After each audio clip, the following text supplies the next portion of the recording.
Hey, this is Prometheus giving you a bonus formation out of the Tampa Bay playbook.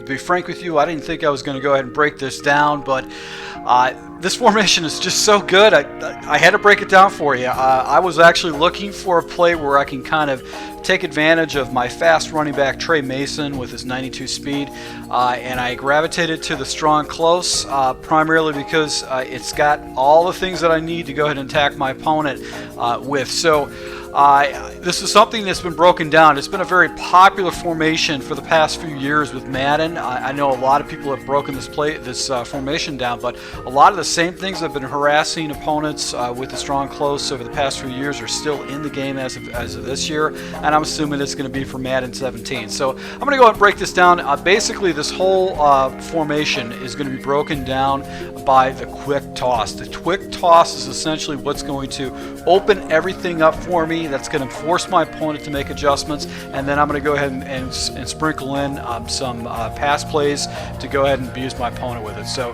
let's go ahead and start with the running game, and then we'll go into the pass plays that we can go ahead and sprinkle in against my opponent with this. All right, so basically the quick toss is the marquee play, and it's very simple. You got a pulling guard, you've got a fullback pulling out, and all you're going to do is just run laterally. You try not to hit the turbo button until your fullback and your guard actually pick up their blocks, and then you're going to go ahead and try to go up the sideline.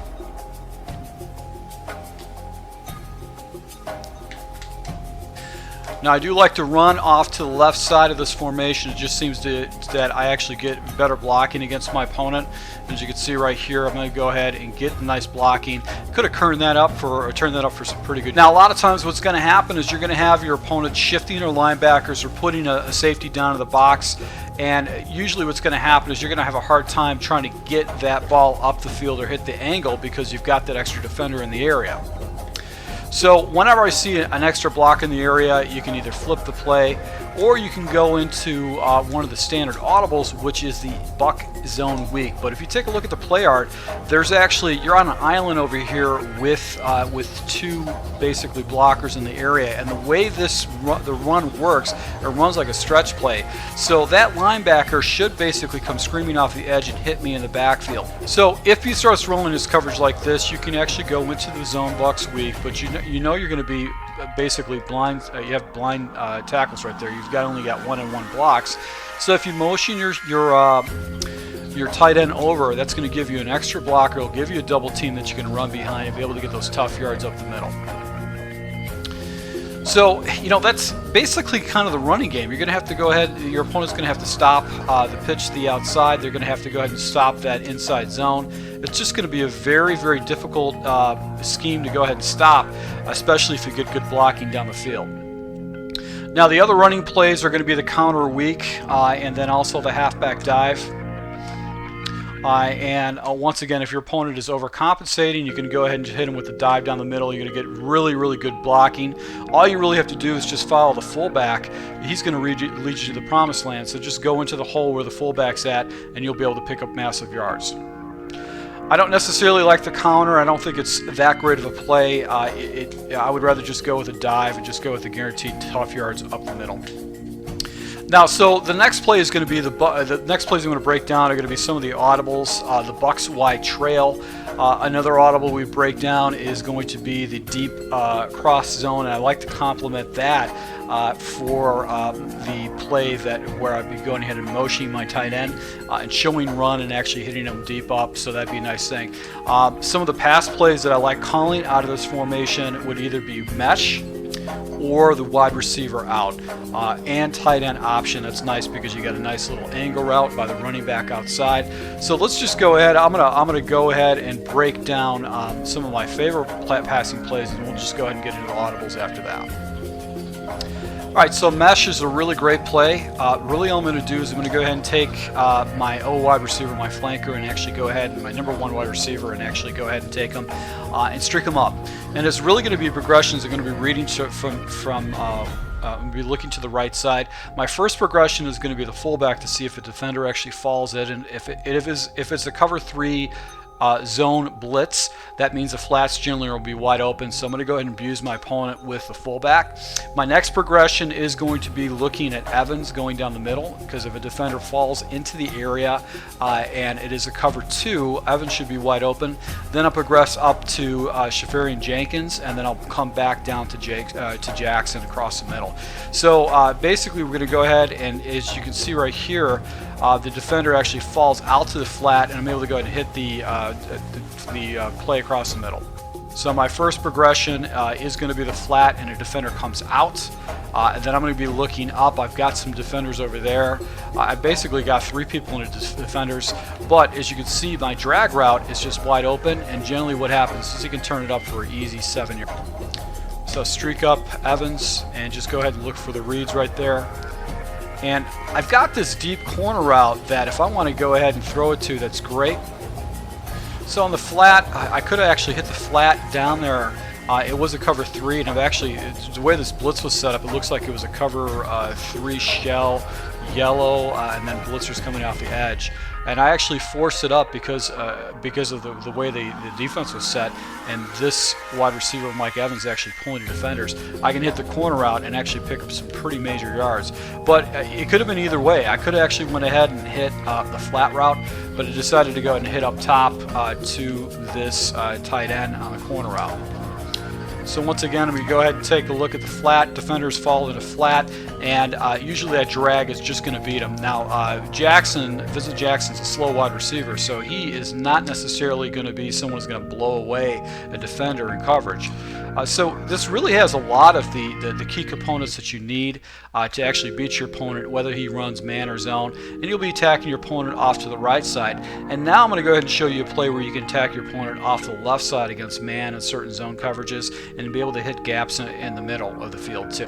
Now the base play we're going to take a look at is going to be the wide receiver out. What's great about this is that you can force your opponent out of certain types of man coverages, especially if he's running a lot of man blitzes. The wide receiver out generally will beat that up, and then you have a nice little route with a hitch route with a complement of other routes that you can hit for zone and sometimes man coverage too. So let's go ahead and take a look at this play. Alright, so really my progressions are going to be from left to right. I'm always going to look at Jackson. I'm going to look at any kind of defenders that are on an island. So I've got basically 2 linebackers in standing up positions off of my left guard, left-right guard, and basically those are the people I'm going to be looking at.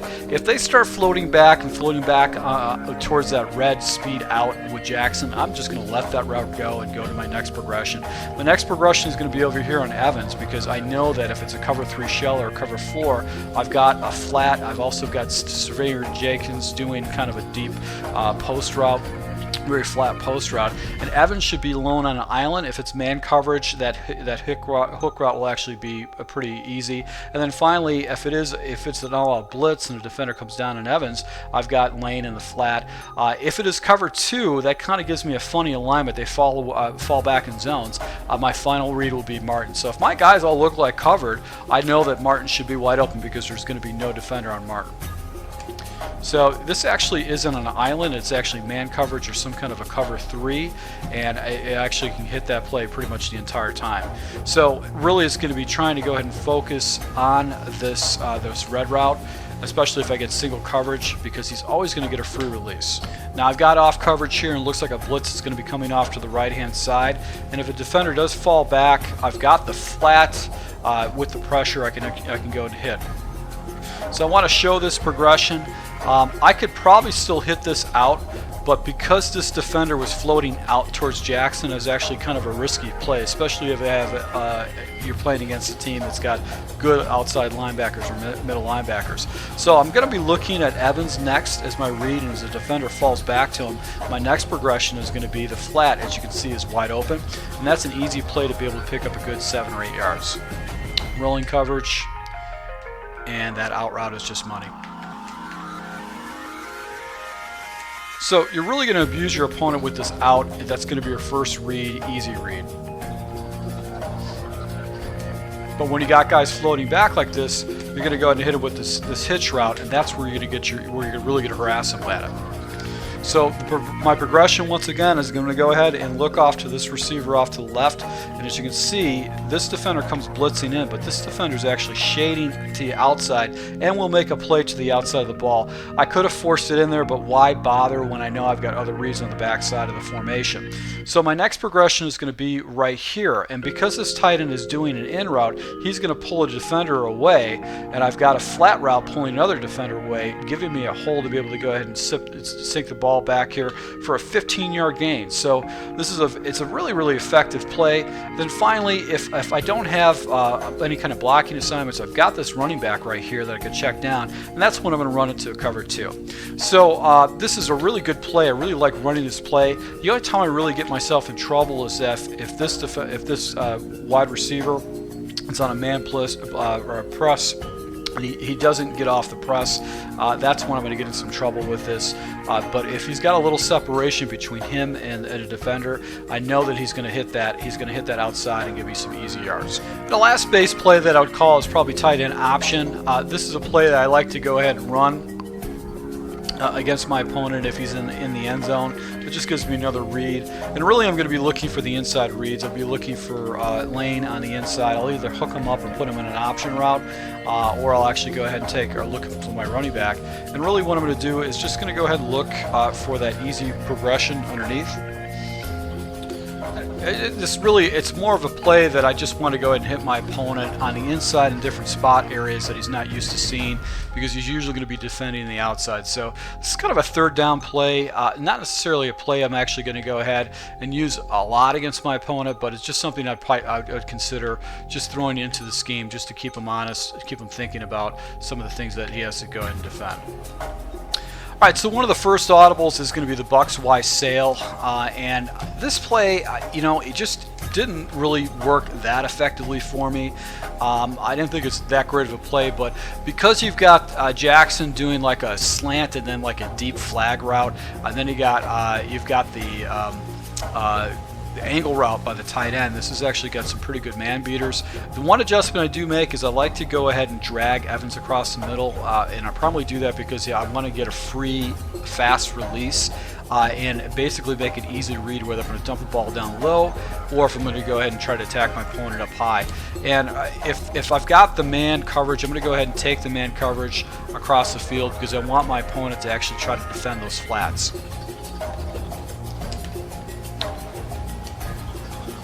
Now, I've got the angle route, which is a nice little trail route. If it's zone, I know I can abuse my opponent with that. And if I see coverage that I like, I'll just streak up my wide receiver and just take a shot up top. You're never going to always get a look like that, but occasionally if you do streak up your wide receiver, you can get that shot up top to really go ahead and make them hurt. So, and then obviously if it's a cover 3 zone blitz, you've got the flat with lane with the fullback that you can hit. So I don't really want to break down this play. I know this play has been used for years. It's just something you could effectively use, but I just like it because the drag route is just a fast release. You can pick up about 5 or 6 yards. This is going to be kind of a formation. You're going to be this play is going to be one of those short little chunks of yards you're going to pick up in the play, and you actually have a nice little pop shot that you can pick up some pretty monster yards with too if you keep that in motion. And the final audible, what I audible into would be the play action dig cross, and I would actually make one adjustment to this play. I'm going to go ahead and take Lane and put him on a wing route because that gives me a read, and then I'm going to go ahead and streak up Evans, and this would be a play that I'm going to go ahead and try to set my opponent up on a run. And I'll do so by going ahead and doing a little butt tap, and then I'll just go ahead and take my tight end and actually motion him over. And my progressions are going to be the following. First and foremost, I'm going to see if my fullback gets open in the flat. I could go ahead and just put him in a wheel wheel like this so he gets a little bit more depth. But I'm really going to be looking for Jackson up deep. The only reason why I don't like a wheel route is that I want to go ahead and make sure that defender stays down so a defender doesn't float up to Jackson, because his route takes a long time to develop, but does get open on a lot of occasions. So that's why it's such a good play. So let's just go ahead and see if we can run this, and I'll take the fullback if I can take him to pick up the easy yards if it's there. So once again, I'm going to go ahead and motion. I'm going to go with the wheel route in this particular formation just for the hell of it. And then my progressions is going to be the fullback first. And if that's not available, I'm going to go ahead and hit him up top for the big play with the wide receiver. So this is really going to be, so I've got 7 people blocking. I've got the running back blocking. I've got the tight end blocking. So I know I'm going to have time for this particular play to actually give you some time. So my first progression is going to be this fullback. I'm going to go ahead and see if a defender falls down, which I basically have 2 defenders falling down to the fullback. They're actually staying it. But because I've got this guy actually streaked up, that's pulling another defender way up high, leaving this crossing route right here just open. He just gets to a strange depth where it's in between all the zones, and I can go ahead and just pass lead that puppy up, and I'll be able to pick up a good 30 or 40 yards. So it's a nice little play, especially if your opponent is expecting a run. If you show him the motion and you've already went ahead and ran that halfback zone a few times, he's been defending against the pitch and now he expects a halfback zone, this is a good way to go ahead and pop your opponent up top. You got 7 blocking, so you should have plenty of time, even if he does run a blitz against you, to be able to get this play off and actually pick up some monster yards against him. So I hope you guys like this breakdown. This particular formation is just it's been so effective for me. I had to break it down for you guys. I had to show you how you can actually go ahead and run this formation. Just is a way to help you take your game to the next level. So if you guys like this, go ahead and hit like. If you do use strong close yourself and you run a few plays out of this, that is in the Tampa Bay book, and you want to share those tips, please go ahead and share those tips. If you already posted a video on strong close and you want to go ahead and share them, go ahead and put it down in the comments. I'll go ahead and allow you guys to go ahead and promote your channels. So to all my subscribers, I really appreciate your support, and until next time.